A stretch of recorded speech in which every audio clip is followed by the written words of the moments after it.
Hello there everybody and welcome back to Costume Quest 2. In the last video we went ahead and got some illegal candy deliveries in our old neighborhood and we have delivered them. We have a brand new wizard costume here that we haven't had a chance to test out yet.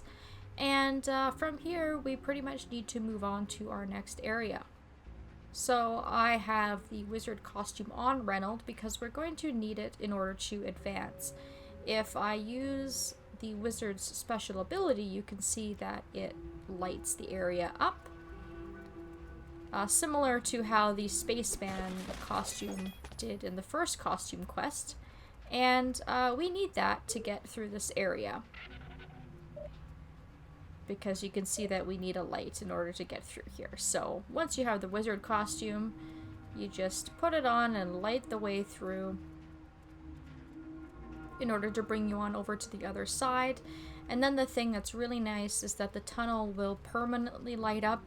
I don't know what made it do that, but it will do that so you don't have to change into the wizard costume if you ever need to backtrack for whatever reason.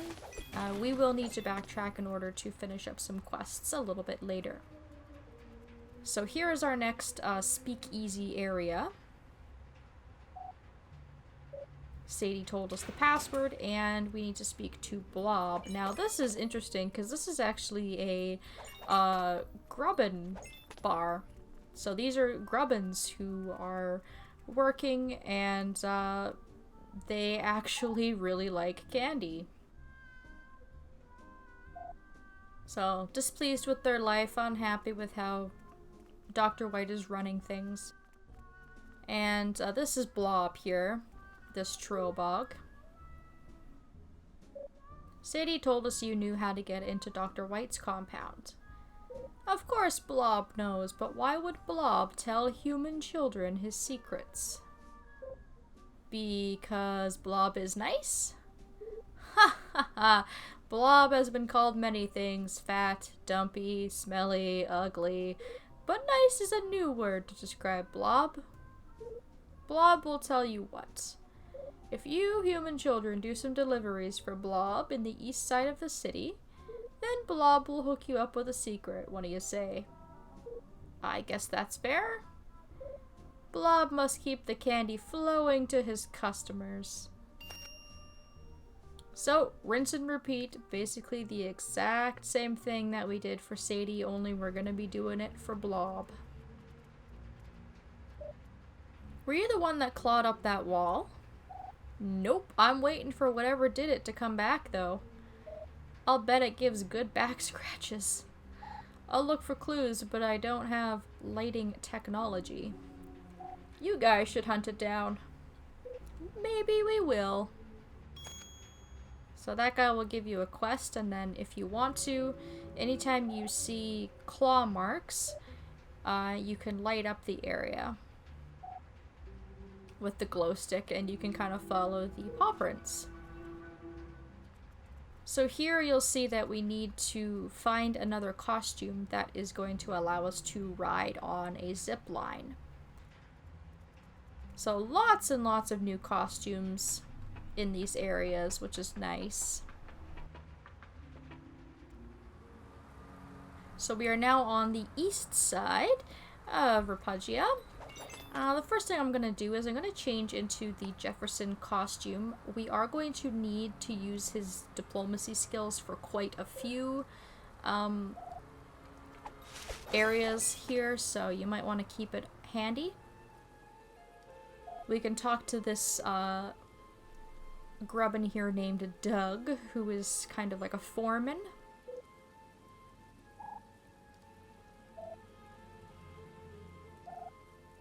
And if you try talking to him, he'll allude to some secret artifacts, but he won't actually tell you anything. There is nothing you could possibly say to me that would make me spill the beans about those artifacts. And then, of course, this is where the diplomacy comes in. Those artifacts sound valuable. You must be proud to be the one who dug them up.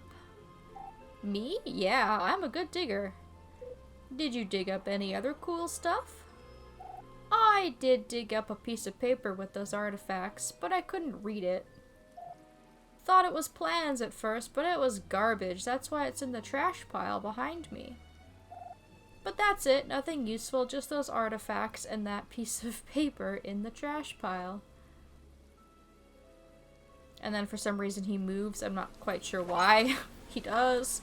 But it works for us because we can use the pterodactyl to clear out the trash pile, which gives us our pharaoh costume pattern. So the artifacts that the guy was alluding to are the pieces for our next costume.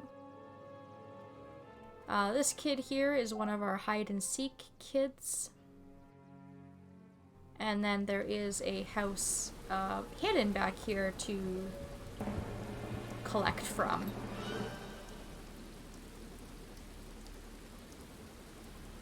So don't be too alarmed if you see grubbins open the door, because of course in this area this is kind of, I guess this would be kind of considered like the grubbin working class area. So there are going to be grubbins living in this area, so they're going to be the ones giving us candy. And then it's the usually the Trobog dental guards here who are going to open the door and attack us.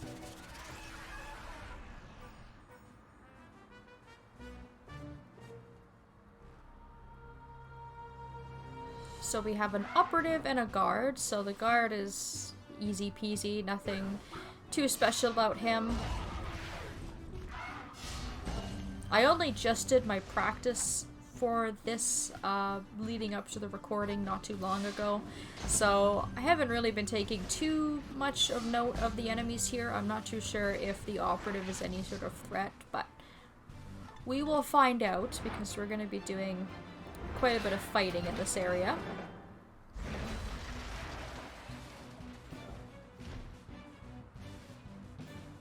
He's another one that can just buff himself if he wants to do some extra damage, which isn't too threatening, especially if you have a healing costume. So if we change into the wizard, you can see that there are some claw marks, and we can follow these into the alley, but we can't actually go past the alley. It won't let us, so we need to just keep an eye out for any more claw marks. Sorry, small fry, I can't talk unless Foreman Doug says so. Doug sent us, let us through. He did. Still, I can't let you through here, I'll get in trouble. Why's that? I'm guarding an ancient artifact that Doug dug up.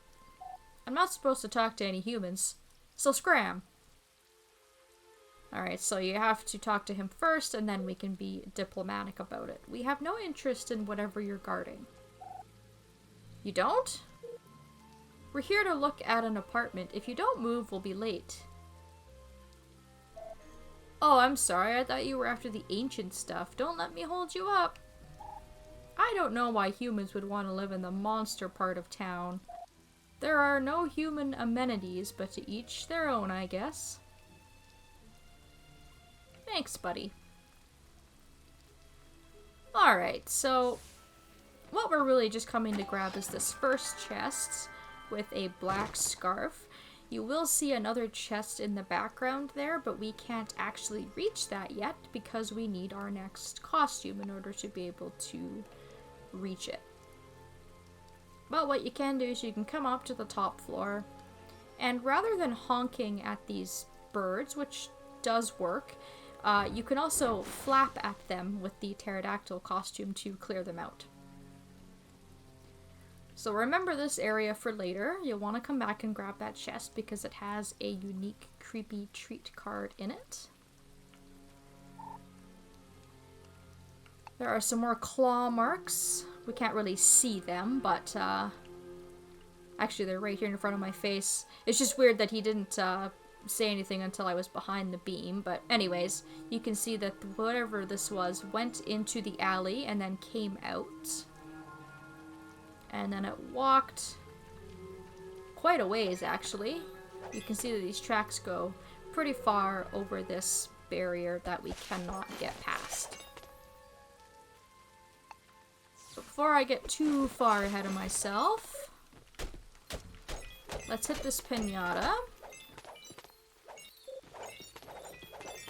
And then let's also hit this next house.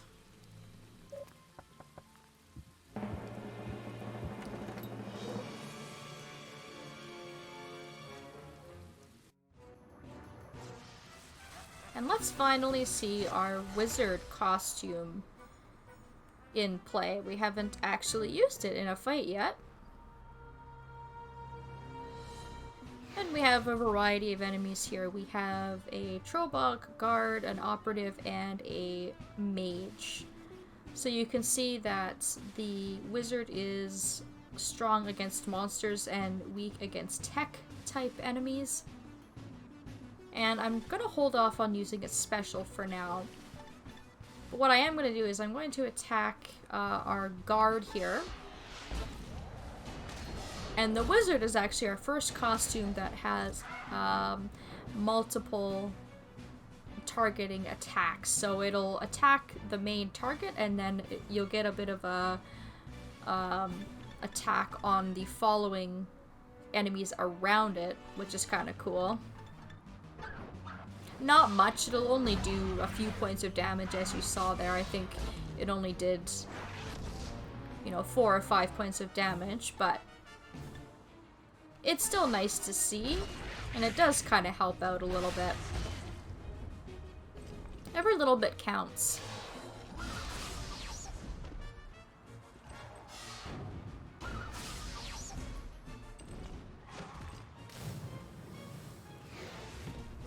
Ah, yes, and the mage can light us on fire, which is pretty irritating. That's what happened to Reynold there. And while I have the special for the wizard, let's go ahead and use it. I'm going to use it on the operative just because he has full health right now.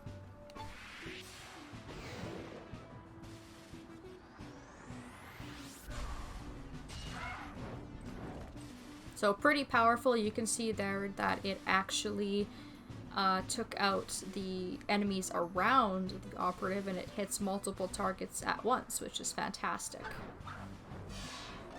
We like that. That's a good thing.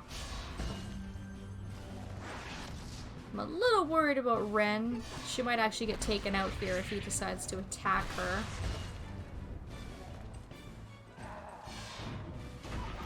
Yep. I knew it. Fortunately, it's not a huge deal. Like I said, experienced is not for each character individually. It's just collectively for all of your party members at once. So, Ren dying does not mean that she's gonna fall behind in level through our other characters. That's not really how this works, so... What I'm gonna do really quick is I'm actually gonna go back and I'm gonna backtrack. From that battle, we got ourselves a duplicate Rice Krispies card. Which means that we can give it to this kid here waiting for us. She's gonna give us the Licky Plops card. I can visit my fountain, heal myself up, and now that my candy bag is a little more empty, we can talk to this adult in the park. Hey kid, this place looks horrible, doesn't it? Yeah, it used to be nice. You should probably keep moving. I feel a sob story coming on. Talk to him again. We want to hear his sob story. What is your sob story? Would you believe it? I built all of this, everything you see around you. It used to be beautiful until Oral messed everything up. What happened? I dredged up the swamp a while ago and built a development I called Auburn Pines. It was spectacular, and it made me super rich. Then Oral had this crazy idea to build a city next to Auburn Pines. It was going to be a futuristic metropolis. You see that city over there? That's it. I built that for him. And when I was done, he brought in a bunch of monsters to live there. And kicked the humans out. Can you believe that? We've met him. We can believe it. Well, now I'm broke. There's no business here anymore. I guess that means you won't be honoring this IOU. Dun dun dun. Where did you get that? You gave it to us. I don't remember that, but I will honor it. I don't have money, but I have tons of candy. I'm a candy runner for Sadie's Speakeasy. Here you go. Yeah, so, that was Baron. That was the kid that we talked to all the way back in the trailer park area of the bayou. We gave him 200 pieces of candy, and it's great because now in exchange we were given 1,000 pieces of candy. Now the very last thing to do is to come and speak to Corvus. Once we reached level 6, we got a prompt to come and visit him again to get more skills in battle.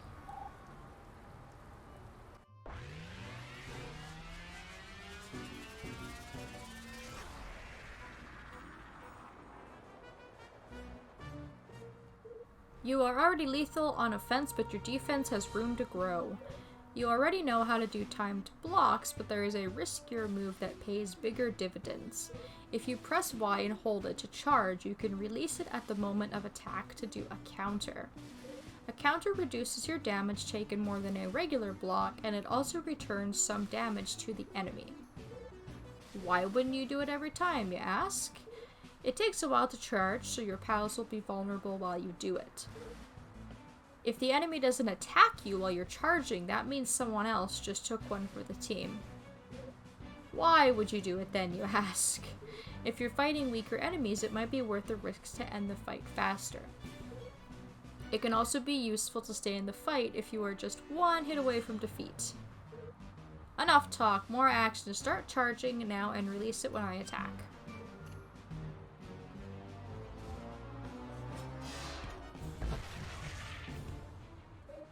Did you feel that? You barely took any damage and you bounced some back to me. Let's do it again.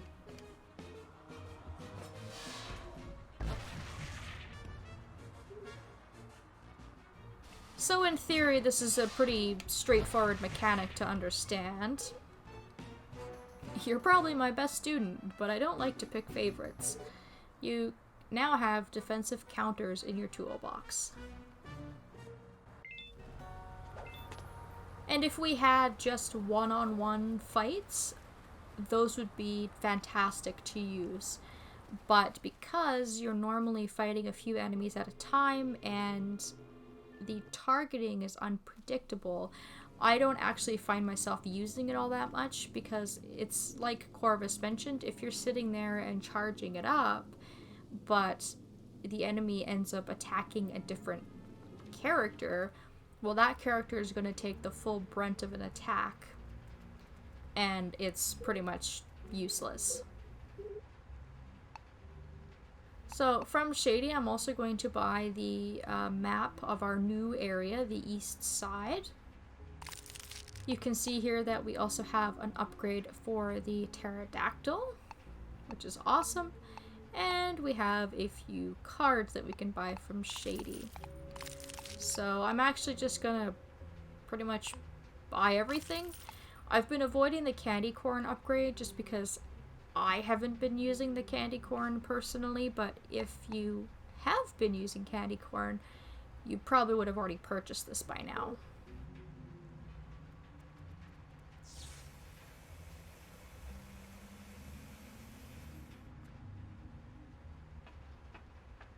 So that should be it for backtracking to that area.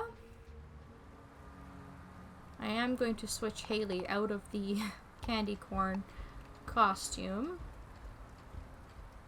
And what do I want to do? Let's also put the wizard in. Let's go with the superhero, the wizard, and Jefferson. So if you look at the map here, again, not that many houses. We've actually already trick-or-treated at half of them. There's only 6 houses to hit. And our fountain is actually relatively close by as well, so why don't I avoid that dental drone? The fountain is here, if you need a quick save. And we'll quickly switch to the pterodactyl and blow away this garbage pile. There are probably going to be a few more of those that I need to move.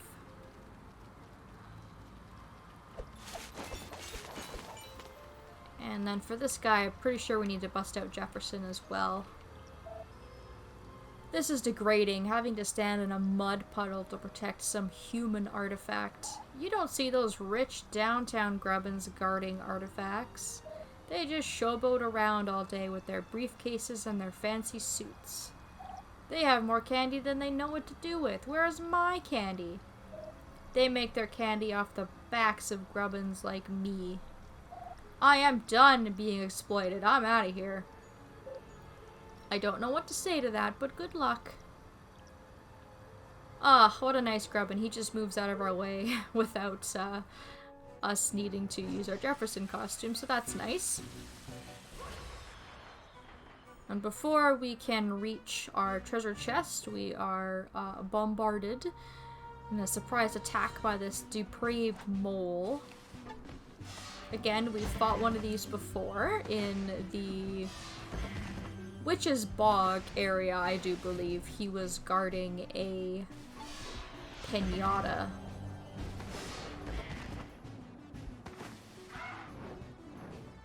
And our pterodactyl is sporting its new upgrade. It's got its belt on, which is pretty cool.